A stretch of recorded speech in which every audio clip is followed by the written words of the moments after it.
नमस्कार, म नेपाली बाबु। सरकारले 4 महिना अघि दर्ता गराएको संविधान संशोधन प्रस्ताव फिर्ता लिए लगत्तै हिजो साँझ नयाँ विधेयक संसदमा दर्ता गराएको छ। खास गरी सीमाङ्कन हेरफेरका लागि सीमाङ्कन आयोग गठन गर्ने र संविधानको धारा 274 को प्रदेश सीमाङ्कन फेरबदल सम्बन्धी प्रस्ताव नै संशोधन गर्ने गरी विधेयक दर्ता गराइएको हो र सरकारको प्रस्तावमा विभिन्न 8वटा विषयमा संविधान संशोधन गर्न खोजिएको छ, जसमा यस अघिको विधेयकमा रहेका 5 नम्बर प्रदेशको सीमाङ्कन हेरफेर बाहेकका अन्य विषयहरू यथावत नै छन्। नागरिकता, भाषा र राष्ट्रिय सभाको प्रतिनिधित्व सम्बन्धी व्यवस्था पहिलेकै विधेयक अनुसार यथावत राखिएको छ।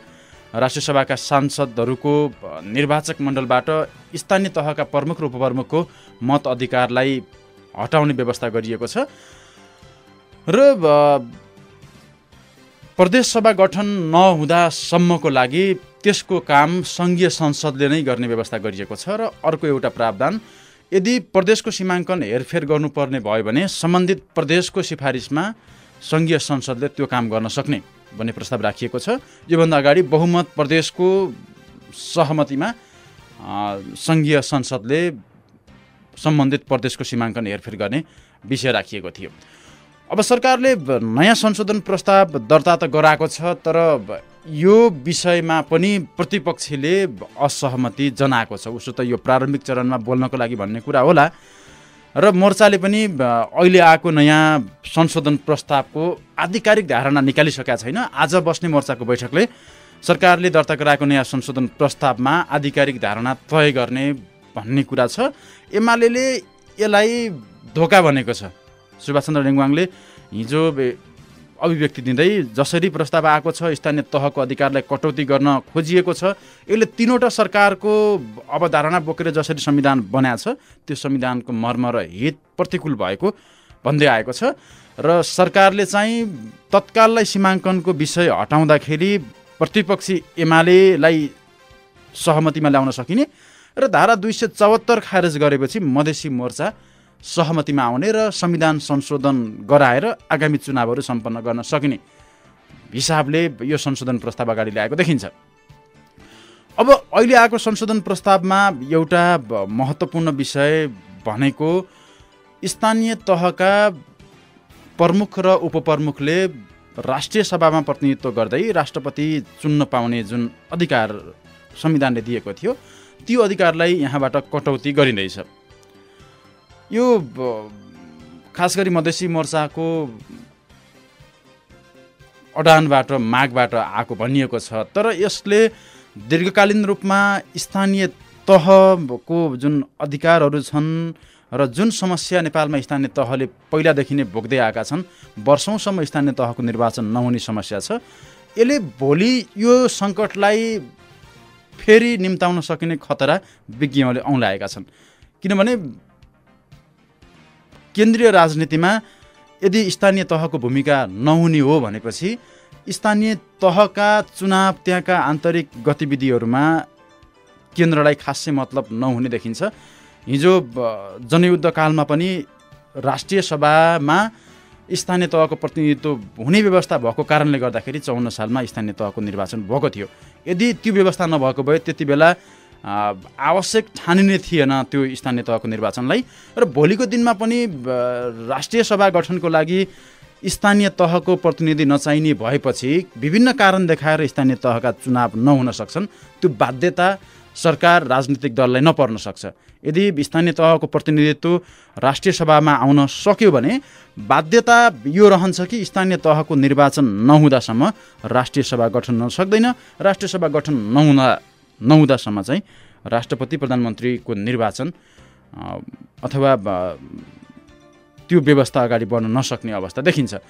र अर्को कुरा, स्थानीय तहको अधिकारलाई कटौती गर्ने हो भने भोलि स्थानीय तहका अधिकारका विषयमा त्यहाँ प्रदेशले भोलि हस्तक्षेप गरेर स्थानीय तहका अधिकार कटौती गर्न खोज्ला अथवा त्यस्ता किसिमका विधेयकहरू, संशोधनका प्रस्तावहरू संसदमा प्रस्तुत हुन सक्लान्। त्यति बेला स्थानीय तहको डिफेन्स गर्ने प्रतिनिधित्व नहुन सक्छ। अहिले जसरी 15वटासम्म कानुन बनाउन पाउने अधिकार स्थानीय तहलाई दिइएको छ, प्रदेशसँग मिलेर 21वटा कानुन बनाउन पाउँछ स्थानीय तहले, भोलि कथम कदाचित प्रदेशले ती अधिकारहरू खोज्न खोज्यो भने स्थानीय तहको तर्फबाट केन्द्रमा बोल्ने प्रतिनिधित्व नहुन सक्छ।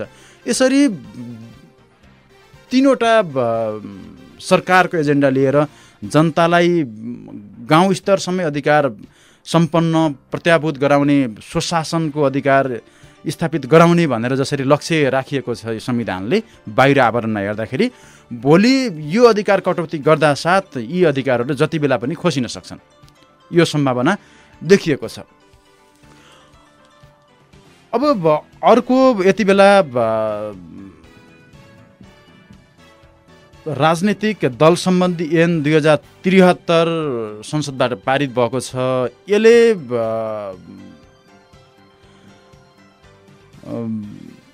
भ्रष्टाचार, जबरजस्तीकरणी, मानव बेचबिखन तथा ओसार पसार, लागु औषध बिक्री वितरण, निकासी वा पैठारी, सम्पत्ति शुद्धिकरण, अपहरण सम्बन्धी कसुर वा नैतिक पतन देखिने अन्य फौजदारी कसुरको सजाय पाएका व्यक्तिहरूले आजीवन राजनीतिक दलको सदस्य बन्न नपाउने खालको कानुन पास गरेको छ।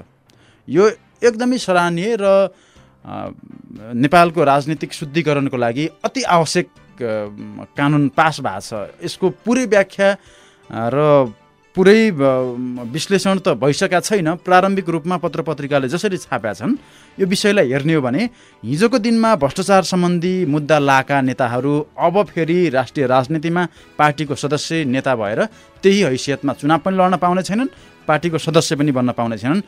यो एउटा राम्रो कदमको रूपमा हेरिएको छ।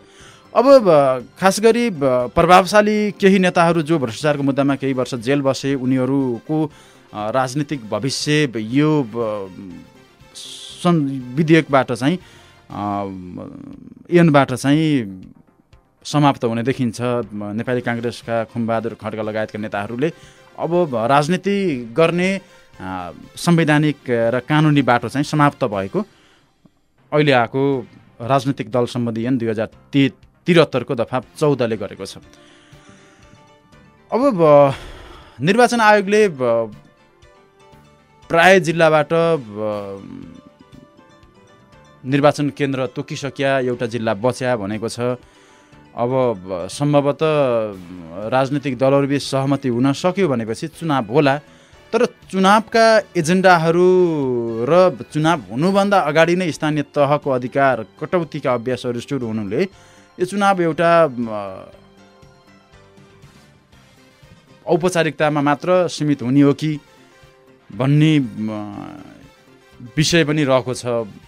अहिले अधिकार कटौती गर्दाखेरि भोलि यी स्थानीय तहका अधिकारहरू कति सुरक्षित होलान् र खास गरी मधेसी मोर्चाले स्थानीय तहका अधिकारहरू देखिसकेका छैन, उसले प्रदेश मातहतमा स्थानीय तह हुनुपर्छ भन्दै आएको छ। यी विविध कारणले अहिले बनाइएको स्थानीय तह हुन लागेको यसको निर्वाचनको औचित्य हुन लागेको यत्रो खर्च, यो सबै तामझामको भोलिका दिनमा औचित्य पुष्टि र त्यो प्रमाणित हुने अवस्था कतिको छ, यो विषयमा गम्भीर व्याख्या विश्लेषण हुनु आवश्यक रहेको देखिन्छ।